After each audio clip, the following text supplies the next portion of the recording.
ለመጀመሪያ ጊዜ በኢትዮጵያ ታሪክ ለመጀመሪያ ጊዜ በአፍሪካ ታሪክም ለመጀመሪያ ጊዜ ብቻውን ሰላማዊ ሰልፍ የወጣ ሰው ታሪክ አለ። እንግዲህ ማህበራዊ ሚዲያውን በጣም እያነቃነቀው ነው።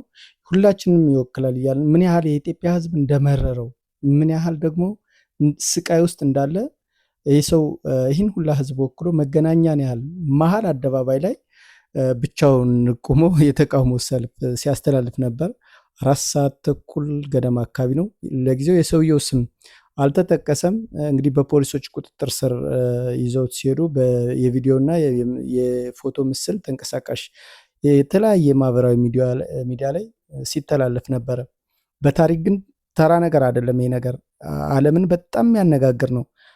አሁን እስከ ባለው እንኳ እነ ቢቢሲ ብዙዎች ዘግበውታል ይህን ሰውዬ እና እስኪ ካለው ሁኔታ ጋር እንዴት ነው የሰውየው የውስጥ መልእክትና ከዓለም ጋር ያለው ሁኔታስ እንዴት ነው፣ ከህግ አንጻር ጋር ያለው ሁኔታስ እንዴት ነው የሚለውን እስኪ አንድ ከውጭ ጋርና ከኢትዮጵያ ጋር ካሉ ህግ አያይዤ አንድ ነገር ልንገራችሁ። አንድ ሰው ብቻውን ቆመ ምን ሊያደርግ ይችላል? ከኋላ ብዙ ሺህ ሰዎች ከሌለው የፖለቲካ ድርጅት ከጎኑ ካልቆመ፣ መሳሪያ በእጁ ከሌለው አንድ ግለሰብ ብቻውን የሚያደርገው ተቃውሞ ምን ዋጋ ሊኖረው ይችላል ልትሉ ትችላላችሁ። ብዙዎች ምናልባት ምንም ይሉ ይሆናል። ነገር ግን የዓለም ታሪክ ሌላ ነገር ይነግረናል። አንድ ትልቅ የህዝብ ውይይት በአንድ ሰው ይጀምራል። አንድ ግለሰብ ብቻውን መቆሙ የዘመኑ ምልክት ሆኖ ይቀራል። በ1989 በቻይና ቤጂንግ የተከሰተውን ታሪክ እንመልከት። የቬትናም አደባባይ ተቃውሞ በከባድ ወታደራዊ እርምጃ ከተበተነ በኋላ አንድ ያልታወቀ ሰው በቤጂንግ መንገድ ላይ ታንኮች ፊት ለፊት ቆመ። በእጁ 2 የገበያ ቦርሳዎች ነበሩት። መሳሪያው ግን አልያዘም። በተንቀሳቃሽ የጦር መሳሪያ ፊት ለፊት አንድ ሰው ብቻውን ቆሞ ነበረ። ታንኩ ወደ አንድ አቅጣጫ ለመሄድ ሲሞክር እሱም ወደዛው ይሄዳል። ታንኩ ወደ ሌላ አቅጣጫ ሲዞር እሱም እንደገና ፊት ለፊት ይቆማል። ያ በካሜራ የተቀረጸ ጥቂት ደቂቃዎች ዛሬም በዓለም ታሪክ ከሚታወሱ የተቃውሞ ምስሎች አንዱ ነው። ብቻውን ነው እንግዲህ ይህን ዓለም ይህ ግለሰብ ታንክማን በማለት ስቲል ነው በቻይናውያን አሁን ይታወሳል። ነገር ግን ማንነቱ በተረጋገጠ መልክ እስከ ዛሬ ድረስ አልታወቀም። ምን እንደደረሰበት በግልጽ አይታወቅም። ይህ ሰውዬስ ምን እንደሚያደርሱበት የህግ አካላት ምንም የምናውቀው ነገር የለም። ሰውየው ብሶቱን የኢትዮጵያን ሕዝብ ወክሎ ነው የቆመው። ምናልባት ከዚህም በፊት እነ ሃጫሉ ሁንዴሳ ቀጥታ ዝግጅት ላይ ወጣው ተሳድበዋል። ምን ብለዋል? የዚህ ከዛም የባሰ ነው። እንዲህ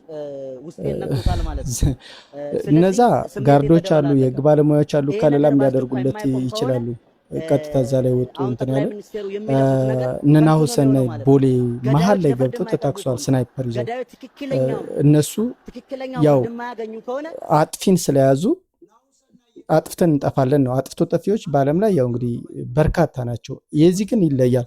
ከዚህም የተለየ ነው የዚህ ሰው የጀግንነት እውነት በቃ ምን ያህል አቅም እንዳለው፣ ምን ያህል ብሶት እንዳለው፣ ምን ያህል ውስጡ እንደተንተከተከና እንደተናደደ እንዲሁ ይህ ሰው መሳሪያስ ቢይዝ ያጠፋል ወይ የሚለው በውስጣችሁ ያዙት። ያደርጋል አያደርገውም እንግዲህ ምንም አይኖረውም። የአዲስ አበባ ልጅ ነው እንግዲህ ቢኖረው ምን እንደሚያደርግ አስቡት። ግን ከዛ ሁላ ግን ያው የተማረ ኃይልም ነው ይመስለኛል ሰውየው። ለህዝቡ ታሪክ ከአፍሪካ የመጀመሪያ ታሪክ ያስመዘገበ ሰው ነው። ማንንም ጎግል ማድረግ ትችላላችሁ። በኢትዮጵያ ለመጀመሪያ ነው አደባባይ ላይ ወጥቶ ብቻውን ሰላማዊ ሰልፍ ያደረገ መንግስትን የተቃወመ ሰው ነው። ይሄ በቃ በአፍሪካም የመጀመሪያ ነው እና ይህ ድርጊት ግን አልጠፋም ነው። አንድ ሰው ብቻውን ቁሞ የዓለምን ትኩረት ሊስብ እንደሚችል ያው አንዳንድ ዘገባዎች እንትን ያሉ። ነገር ግን ይህ ታሪክ በቻይናውያን ብቻ የተወሰነ አይደለም። ወደ ሶቪየት ህብረት ስንመለስ ደግሞ እንዲሁም የሚያስደንቅ ታሪክ እናገኛለን። በ1968 የሶቪየት ህብረት ወታደራዊ ኃይል ወደ ቼኮስሎቫኪያ ከገባ በኋላ ጥቂት ተቃዋሚዎች በሞስኮ ሪድ ስኩዌር ላይ በሰላማዊ መንገድ ተቃውሞ አድርገው ነበር። ከተቃዋሚዎች መካከል ፓቬል ሊቭቶንና ላርሳ ቦርጌዝ እና ሌሎችም ነበሩ። እነዚህ የያዙት መልእክት ለእናንተ ነጻነት ለእኛም ነጻነት የሚል ነበረ። የተቃውሞ ሰልፋቸው ማለት ነው። 3 ናቸው። ሰልፉ በቁጥር ጥልቅ አልነበረም። የተሰበሰቡት ጥቂት ሰዎች ብቻ ነበሩ። ነገር ግን የመንግስት ምላሽ ፈጣንና ከባድ ነበረ። ተሳታፊዎች ተይዘው በእስር በስደትና በተለያዩ የመንግስት እርምጃዎች ተጋፍጠዋል ነው። እነዚህ ባደጉ ሀገሮች ነው ህግን ያውቃሉ በሚባሉ እንግዲህ በ1968 ማለት ነው ይህ የተደረገው። ይህ ታሪክ የሚያሳየው ተቃውሞ በተሳታፊዎች ቁጥር ብቻ እንደማይመዘን ነው። 8 ሰዎች የሚያደርጉት ድርጊትም ከ1 ሚሊዮን ሰልፍ በላይ ትኩረት ሊያገኝ ይችላል። በተለይ ሰዎች ምን ያህል አደጋ እየወሰዱ እንደሆነ ሲታይ በቤላሩስ፣ በሩሲያ እና በሌሎች ሀገራትም ብቻቸውን ባነር ይዘው አንድ መልእክት ይዘው የሚቆሙ ግለሰቦች የሚታዩባቸው አጋጣሚዎች ነበሩ ነው። እነዚህ ድርጊቶች ስሎ ፒኬት ወይም የግለሰብ ብቸኛ ተቃውሞ በሚል ሊገለጽ ይችላል። በአንዳንድ ሀገራት እንዲህ ያሉ ተቃውሞዎች በሕግ የተገደቡ ሲሆን ተሳታፊዎች በፖሊስ ቁጥጥር ስር የሚውልበት ሁኔታ ተመዝግቧል።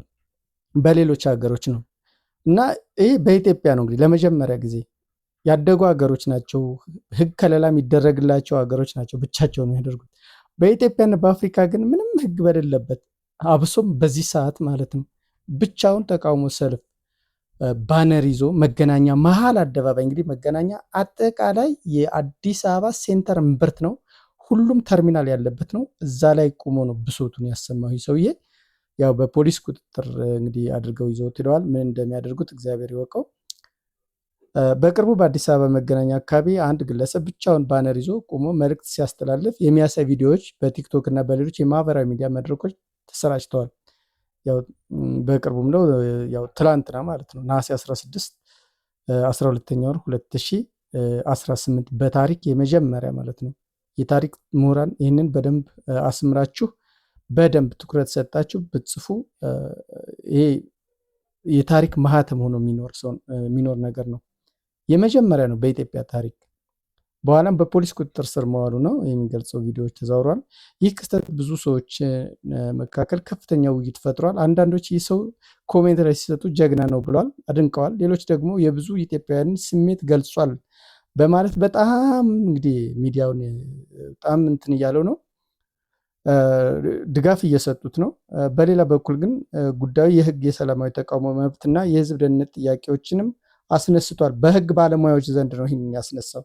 እዚህ ላይ ግን አንድ ጥንቃቄ ማድረግ ያስፈልጋል። ይህ ግለሰብ በሶሻል ሚዲያ ያለው የህዝብ ድጋፍ ብቻ በመመልከት ሁሉንም ኢትዮጵያውያን ይወክላል ማለት አይደለም ይላሉ ሌሎችም።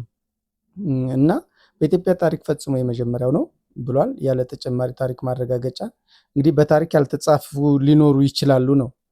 ስለዚህ ታሪኩ ስብስብ ሊሆን ስለሚችል ያልተመዘገቡ ወይም በቂ ትኩረት ያላገኙ እንደ በፊት አሁን ቲክቶክም፣ ኢንስታግራም፣ ፌስቡክ ሌሎች እንግዲህ ካሜራ ባልበዛበት ዘመንም ሊኖሩ ይችላሉ ብቻቸውን ተቃውሞ የወጡት ነው የሚለው።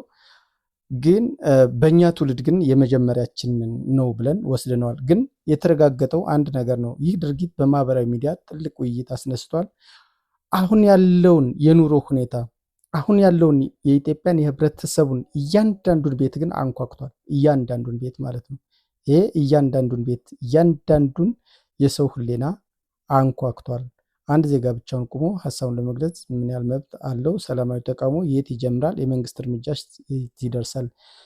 የሚለውንም የሚያስነሱ የህግ ባለሙያዎችም አሉ። እነዚህ ጥያቄዎች አሁን የሚነጋገሩባቸው ናቸው። ታንክስማን በቻይና ብቻውን ቆሞ ነበር። በሶቪየት ህብረት ጥቂት ሰዎች ብቻ በሬድ ስኩዌር ተቃውሞ አድርገው ነበር። በተለየ ሀገራትም አንድ ባነር ይዞ ብቻውን የቆመ ሰው አለ ነበር። አንዳንዶች ታስረዋል፣ አንዳንዶች ተሰደዋል፣ አንዳንዶች ደግሞ ማንነታቸው እስከዛሬ ድረስ ምስጢር ሆኖ ቀርቷል።